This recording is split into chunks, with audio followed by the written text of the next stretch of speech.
2 घंटे की बारिश, 8 घंटे का ट्रैफिक जाम, हजारों लोग सड़कों पर फंसे और कईयों को घर जाने की हिम्मत भी नहीं हुई। रात ऑफिस में ही गुजारनी पड़ी। यह हालत थी बीती शाम गुड़गांव की, जिसे मिलेनियम सिटी भी कहा जाता है। जी हाँ, ये वही गुड़गांव है जहां दुनिया की गूगल, मेटा जैसी नामी गिरामी कंपनियों का रीजनल हेडक्वार्टर है। जी हाँ, ये वही गुड़गांव है जो हर साल करीब 48,000 करोड़ रुपए बतौर इनकम टैक्स देता है। लेकिन गुड़गांव को ही क्यों बदनाम करें? चाहे दिल्ली हो, मुंबई हो, बंगलुरु हो, थोड़ी दिल खोलकर बारिश हो गई तो कमोबेश सारे जगह यही हालात हो जाते हैं। और ये ऐसा नहीं कि कभी कभार, ये कमोबेश हर साल का माजरा है। आखिर क्यों? क्या हमने इसे भगवान भरोसे छोड़ दिया है? आखिर कब हम सचेत होंगे? कब हमारी टाउन प्लानिंग दुरुस्त होंगी? लेकिन ये जो तस्वीरें हमने गुड़गांव के देखी बीती शाम, उससे पहले हमने बारिश की और भी तस्वीरें देखी। वो तस्वीरें देखे हमने पहाड़ों की।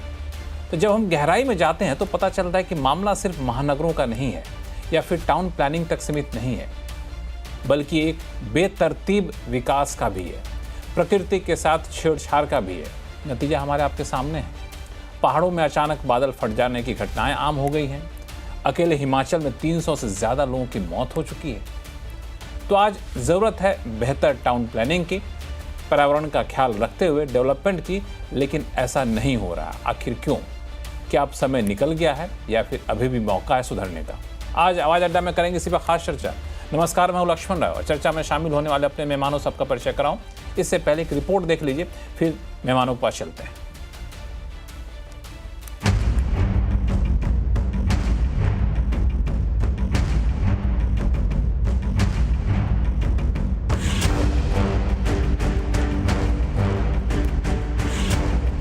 इस बार मॉनसून जल्दी आया और जमकर आया और देखते देखते कहर भी बन गया।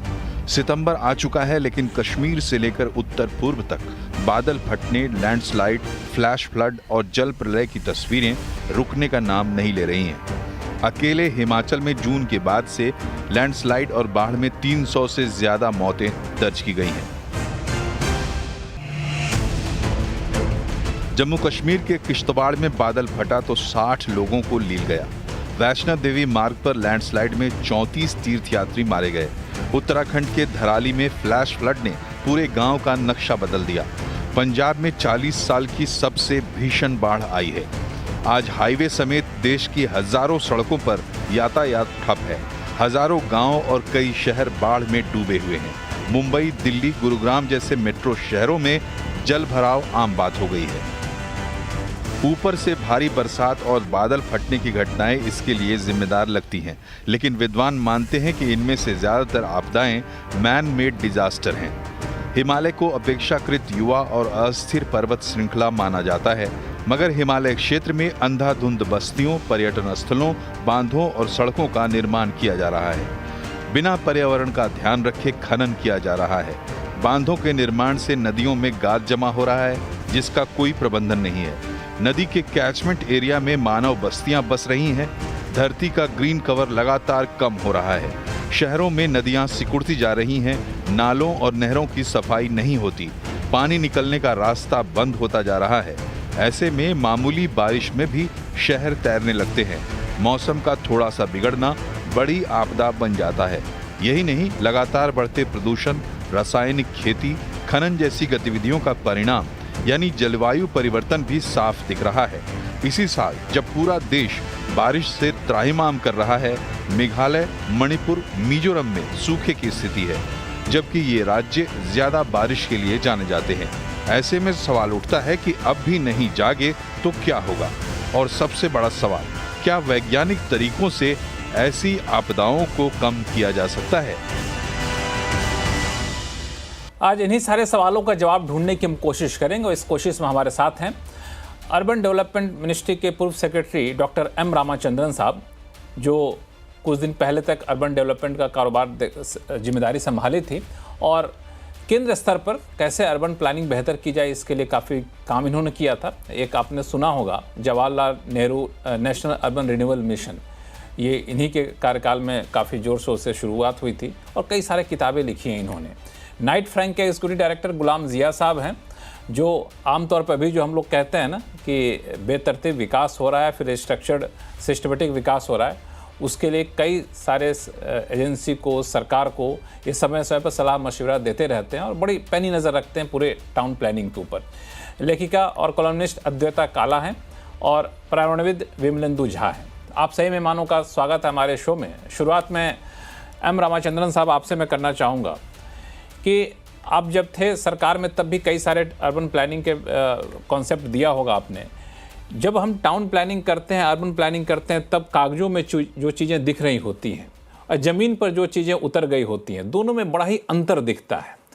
तो आपको क्या लगता है कि जो हमने गुड़गांव की तस्वीर देखी, शुरुआत में अर्बन प्लानिंग से टाउन प्लानिंग से करें, तो गुड़गांव की जो तस्वीर देखी उसमें कहाँ दिक्कत होती है ऐसे मामलों में? क्या हमारी प्लानिंग के लेवल पे दिक्कत होती है, फिर प्लानिंग को लागू करने में दिक्कत होती है? एक तो सबसे पहले मुझे जब आपने आमंत्रित किया लक्ष्मण जी, मैं उस बात को याद किया जो कई साल पहले ये कहा गया था कि विकास और पर्यावरण विकास, इसमें जो संतुलन का मामला है वो बहुत सिंपल मामला नहीं, बहुत बहुत कॉम्प्लिकेटेड मामला है। अब वो बार बार हमको देखने को मिल रहा है। हम जल्दी में हैं कि अवस्थापना में सुधार लाएं, बहुत कुछ जोड़े, जल्दी जल्दी करें, लेकिन अगर शहरों की बात कहें, ड्रेनेज एक मुख्य विषय है जिसके बारे में पर्याप्त ध्यान नहीं जाता है। आपने शहरी विकास मिशन के बारे में बात किया, उस समय भी मैंने देखा था कि जो चीज दिखता है शहरों में, लोग उस प्रकार के कार्यक्रमों को लेना चाहते हैं। ड्रेनेज और सीवरेज ऐसा काम है जो दिखता नहीं है, लेकिन फ्लाईओवर बना लिया तो वो दिखता है। तो फिर मैं वापस उसी बिंदु पर जाऊंगा कि शहरों के संबंध में वो एक ड्रेनेज का एक पूरा मास्टर प्लान चाहिए। वो बहुत मुश्किल से कहीं देखने को मिलता है, अगर कहीं है तो उसके हिसाब से काम को आगे ले जाने के लिए कोई तैयार नहीं होता है। अब शहरों का जो काम कॉर्पोरेशन या म्युनिसिपल काउंसिल तक सीमित नहीं है, कहीं पर हाईवे है, कहीं पर अन्य कोई विभाग या अन्य कोई एंटिटी उसमें आ जाता है। उन सबके साथ संतुलन बहुत जरूरी होता है। कई जगह मेट्रो का काम हो गया, कई लोग कहते हैं कि मेट्रो का जो पिलर्स बनाने का जो काम किया है, उसके बाद जो ड्रेनेज के बारे में ध्यान नहीं दिया गया, वहां पर भी पानी बहुत ज्यादा सड़क पर रुकने लगा है।